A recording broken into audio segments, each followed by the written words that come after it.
What's good? What's good? What's cracking? You know what it is. It's your boy Ramil, and today we got a special guest, one of my homies, Mufasa Shabazz, and this about to be lit today. If you guys have not seen his response video to my eugenics video, you need to go check that out. He has some good points. It sucks I'm gonna have to debunk them all in this live stream, but we're gonna have a good session. So tell them who you are. Yeah, man, it's Mufasa Shabazz. I got a new upcoming YouTube channel. You can check me out at Instagram, Mufasa_Shabazz, Snapchat, Mufasa_Shabazz. And if you guys want to send me an email on anything, just go to contact MufasaShabazz@gmail.com. And Mufasa Shabazz is the YouTube channel as well, the YouTube channel. So, yeah, that's it. That's about it, man. That's what's good. That's what's good. So we're gonna get straight into it. And so as you know, a few days ago, yesterday I put up a video called Black Darwinism, and then days before that, I put up a video entitled Eugenics.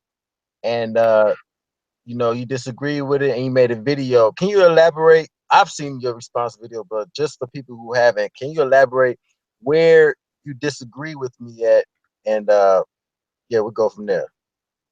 Yeah, no doubt. So basically, I had three points that I disagreed. So first of all, I said, who determines how we're going to do these eugenics? Who's going to determine what the areas are? Who's going to determine who we target for sterilizations and all these different eugenic tactics? And I said, second of all, and what I thought was the biggest point, you put a lot of focus on who is on the degenerates in our community that are out doing crimes with victims. My thing is, the bigger problem in the Black community is the do-good people who just sit around, go to work, and do what they're supposed to do. They're more of a problem than anyone else because they go along with the system. At least the degenerates are disrupting the system. So if we're going to have any type of eugenic program, we're going to have to target them if we're targeting anyone. So I think the focus, because there's more of them than there is of the extreme criminals. And then my third point was that empathy is logical. You can't look at people as numbers, because if you treat people like animals and wildebeest, like you use in your example, you have to deal with the backlash that you're going to get from people. So those are my three basic points. And then I had some points that I agree with that I ended with, but we could deal with all that later. All right, so the first point you made was I believe who decides who gets sterilized and whatnot. That was, and what areas would you target? That's correct. Am I correct? Yeah, that's it. Okay. Now,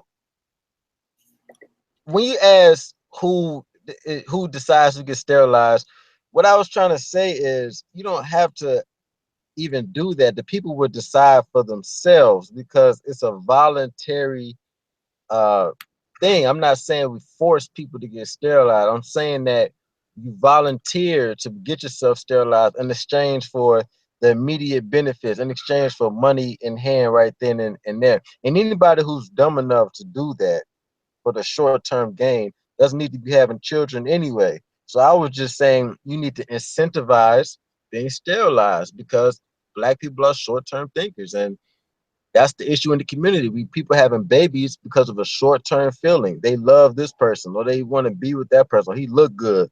She looked good. Those type of people don't need to be making babies. So you can let those type of people will out themselves when you put an offer on the table. You get sterilized in exchange for this amount of money. So it wasn't no forcing or anything. And as far as areas to target, you would target areas where you find these people the most, which is hood areas, unfortunately. Right. And I understand that. I understood that point, and I wanted to put that in there. But this is the thing. As soon as you do any type of campaign, we have to consider the history if we're going to be realistic and not make this like a super hypothetical. We have to consider the fact that people are going to identify what you're doing, and they're gonna associate it with eugenics. They're going to associate it with Hitler. They're going to associate it with the 20s. So we have to face that head on. So as soon as you put this out there, people are going to take it as Even though you're presenting it to people who may be dumb enough to do it, they're still going to take it as you're sterilizing the people in the community. So either way, you're going to have to deal with the people who are going to speak out on the behalf of these people. That's going to be an issue.